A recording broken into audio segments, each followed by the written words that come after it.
Hello नमस्कार, मैं doctor Surendra खंसली ज्योतिष आचार्य ज्योतिष की इस नई श्रृंखला में आपका स्वागत करता हूं। मंगलम भगवान विष्णु मंगलम गरुड़ध्वजा मंगलम पुंडरी काक्षाय मंगलाय तनुहरि कृष्णाय वासुदेवाय हरये परमात्मने प्रणत क्लेश नाशाय गोविंदाय नमो नमः। इस तरह से जो कर्क राशि है इनके साथ में चंद्रमा का, सूर्य का, बृहस्पति का और साथ साथ में ये कह सकते हैं कि मंगल का विशेष प्रभाव जुलाई के महीने में पड़ रहा है। जुलाई के महीना एक विशेष रूप से जहां एक तरफ मंगल भी योग कारक बन रहे हैं, उसी तरह उसी के साथ साथ में चंद्रमा का तीव्र गति से चलना और इमोशंस वाले फील्ड में भी कई प्रकार के अच्छे रिजल्ट्स देना आपके लिए एक बहुत बड़ी चुनौती के साथ साथ में बहुत अच्छी प्रगति भी दे रहे हैं। इसके साथ साथ में बृहस्पति का जो एक्सेसिव स्पीड है ये अक्टूबर और नवंबर के महीने में बेहतर आपके लिए कई प्रकार से अच्छे परिणाम यहाँ पर देने वाले हैं।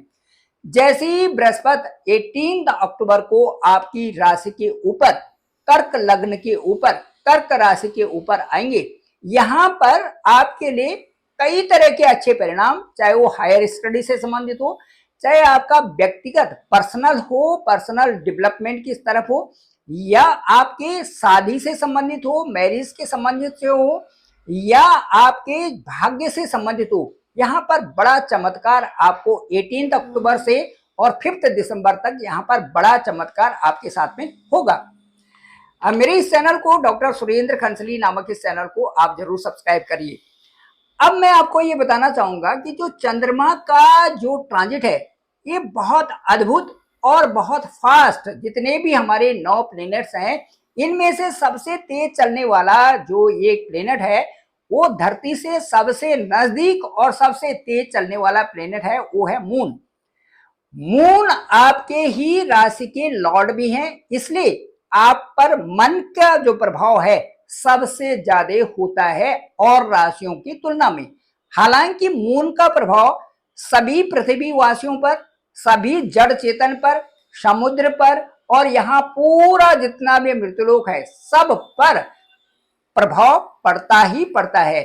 समुद्र में जैसे टाइड आता है तो फुल मून को जैसे टाइड ज्यादा होता है, इसी तरह से जब फुल मून नहीं होता तो उसमें टाइड नहीं होता।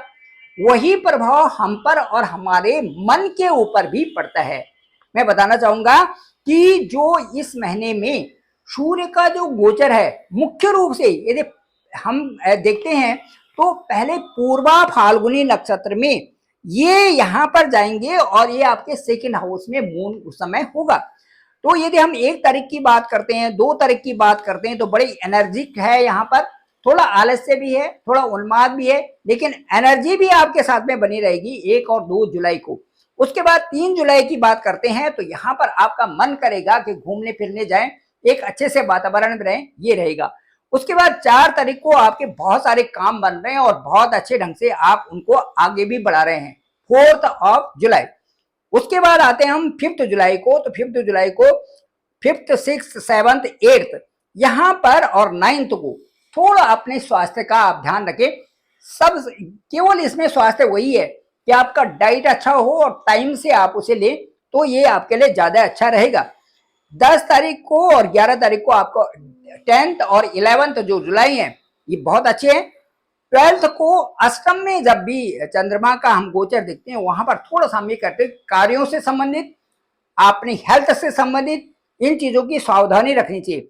उसके बाद 14 15 और उसके बाद 16 17 18 19 20 21 22nd 23rd 24th ये टफ है सेहत के मामले में। थोड़ा 24th और 23rd और 24th इसमें सेहत के मामले में ध्यान रखें। बाकी आपका 14th से और 22nd तक ये आपकी प्रोग्रेस के लिए बहुत अच्छे दिन है। इसके बाद जो 25th से और 31st तक है ये भी आपके लिए बहुत श्रेष्ठकर है। कह सकते हैं कि चंद्रमा का जो गोचर 2-2 दिन के लिए, 2 दिन के लिए एक राशि में है और 27th डेज में जो पूरी ज़ोडिएक साइन का पूरा एक ट्रांजिट का एक चक्कर लगा लेता है उसका, तो ये जो बड़े इंपॉर्टेंट डेज हो जाते हैं हमारे लिए और उसमें हम किस तरह से आगे बढ़ रहे हैं ये भी बहुत सिग्निफिकेंट होते हैं। इस महीने नाग पंचमी है और पुनर्वसु पुष्य और अश्लेषा इन तीनों नक्षत्रों से मिलकर के ये राशि बनी हुई है। इस राशि को कहते हैं कर्क राशि। कर्क राशि समृद्धि वाली राशि होती है। कर्क राशि एक पैसे वाली राशि होती है।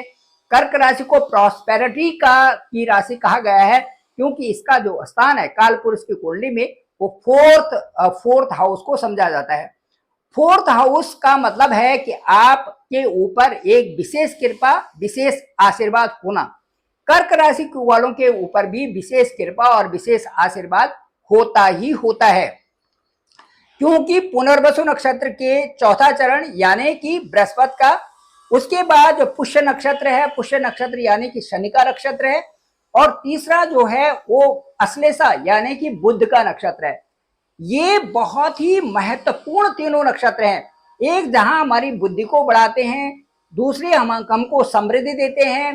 पुष्य नक्षत्र पालन पोषण, दूसरों का भी पालन पोषण के लिए उसमें जो है कर्क राशि वाले करते हैं, और जो जो एक बृहस्पति है विशेष प्रकार का आशीर्वाद हमारे साथ में रखते हैं।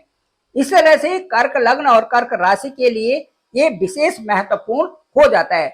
इस महीने नाग पंचमी है, आप जरूर शिव मंदिर जाएं और वहां पर दूध और चीनी और उसमें पानी मिला करके, गंगा जल मिला करके अभिषेक जरूर करें। इसके बाद आपको ये मैं बताऊंगा कि सूर्य और बुध लग्न में आने वाले हैं।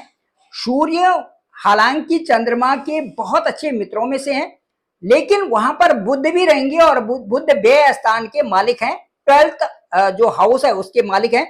इसलिए 15 जुलाई के बाद आपको बड़े सावधानी से रहना है।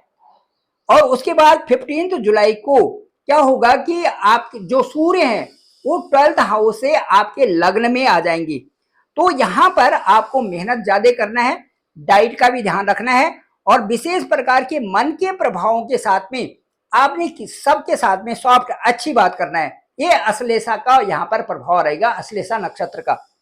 अब इसके बाद मैं कहूंगा कि 16 जुलाई को जो 16 जुलाई होगा उसमें क्या होगा कि आपका धनेश यानी सूर्य सेकंड हाउस के जो लॉर्ड हैं वो आपके फर्स्ट हाउस में लग्न में असेंडेंट के ऊपर आएंगे। यहाँ पर खान पान डाइट का विशेष ध्यान रखें। अब मैं ये कहूंगा कि जो मंगल और केतु हैं ये आपके सेकंड हाउस में यहाँ पर अंगारक योग बना रहे हैं। बाकी सारी चीजें ठीक है, थोड़ा केयरफुल्ली आपका जो बोलना है इसको आप सॉफ्ट स्पोकन रखें। आपका घर में, परिवार में, ऑफिस में, अपने बॉस के साथ में अच्छा आपका बोलना होना चाहिए। गुरु आपके द्वादश भाव में है और गुरु राहु के आद्रा नक्षत्र में है, और इसलिए व्यय में आप फालतू व्यय वहां पर न करें, क्योंकि कोई भी ग्रह यदि 12th हाउस में होता है तो वहां पर व्यय की ज्यादा संभावनाएं बन जाती है। अब ये आद्रा नक्षत्र में है, राहु के नक्षत्र में है, तो वहां पर कुछ ऐसा व्यय हो सकता है कि जो कि आपको उसको रिकवर करने में मुश्किल हो जाता है।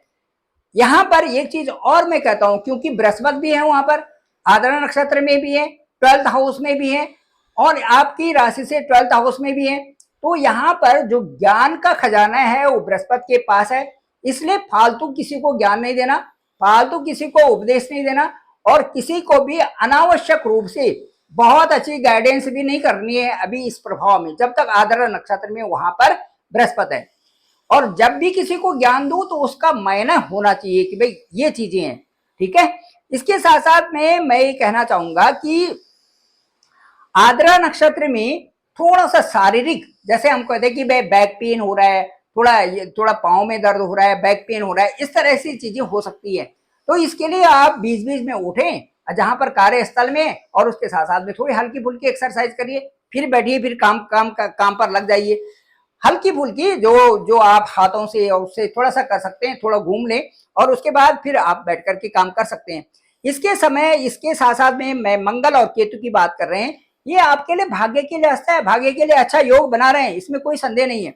लेकिन राहु आपके अष्टम भाव में है, ये गुप्त हाउस है, यहाँ पर लोअर एब्डोमेन से संबंधित है, नाभि से नीचे वाला भाग है, इसलिए यहाँ पर गुप्त थोड़ी सी परेशानी हो सकती है। अच्छा पानी पिए और अच्छा डाइट खाएं तो ज्यादा अच्छा रहेगा। ये जो हाउस है, जो 8th हाउस है, ये हमारा साधना का भी है, तंत्र का भी है। ये सारी हाउसेज यहाँ पर कोई ऐसी विद्या आपको ऑल ऑफ सडन जिसकी आप चाह कर रहे हैं वो भी चीजें यहाँ पर से आती हैं। इसके साथ साथ में ससुराल पक्ष भी है, जिनकी शादी हो गई है ससुराल पक्ष भी यहाँ पर है, यहाँ पर all of sudden gain, all of sudden losses भी यहाँ पर होते हैं। तो ये सारी चीजें हैं, वहां पर भी थोड़ा सा उतार चढ़ाव वाली स्थिति रहेगी, इसलिए लोगों के साथ में अच्छा ही बर्ताव करें। 20 तारीख से जो वृषभ राशि है, यहाँ पर वृषभ राशि के नवांश में राहु आएंगे और वृश्चिक राशि के नवांश में केतु आएंगे। इसलिए कह सकते हैं कि यहाँ पर भी थोड़ा सा वही तालमेल वाली स्थिति आ रही है। लेकिन ये जो नवांश है ये अच्छा है राहु के लिए भी और केतु के लिए भी। शनि व्यापार के क्षेत्र में, आपके व्यापार के क्षेत्र में उन्नति कराएंगे, लेकिन 13 जुलाई से ये बकरी होने जा रहे हैं और अष्टम का भी फल देंगे। तो अष्टम में जो कार्य नहीं हुए थे उसका भी फल देना शुरू करेंगे। मुझे ऐसा लगता है कि वहां पर कुछ ऐसे जो आपके गुप्त कार्य हैं उन कार्यों को भी पूरे करेंगे, और उससे कहीं पर ये भी लग सकता है कि कुछ चैलेंजेस भी हैं, कुछ ऐसा भी लग सकता है कि कोई अच्छाई के लिए वहां पर हो रही है। शनि आपके थोड़ा मार्क के स्पेस 7th और 8th हाउस के लॉर्ड भी हैं, इसलिए कई सारी चीजें रिपीट भी वहां पर हो सकते हैं, उनका ध्यान रखना। सूर्य आद्रा नक्षत्र में है और इसको ये कह सकते हैं कि इस समय आपका जो इन्वेस्टमेंट होगा उस पर ध्यान दें कि बिग इन्वेस्टमेंट ना हो, जो बहुत आवश्यक हो वहीं पर करें, साथ साथ में किसी को पैसा ना दें। तो शेयर मार्केट या स्टॉक मार्केट में पैसे न लगाएं और किसी को उधार भी इस समय आपको देना नहीं है। ये 22 से और 27 जो जुलाई का है। इसके साथ साथ में 22 से और 27 तारीख को कोई आपको मिसगाइड भी कर सकता है या फ्रॉड कॉल भी यहाँ पर आ सकते हैं, जैसे आजकल आते हैं। सूर्य को मजबूत करने के लिए सूर्य जल चढ़ाएं, साथ साथ में गणेश जी की उपासना करें, और सबसे अच्छा है कि अपने इष्ट के किसी भी एक नाम का जप करते रहें, ये सबसे बेस्ट आपके लिए होगा। Thank you very much. मैं डॉक्टर सुरेंद्र खंसली, ज्योतिष आचार्य। आप सभी लोगों का बहुत बहुत धन्यवाद, आप सभी लोगों का बहुत बहुत आभार।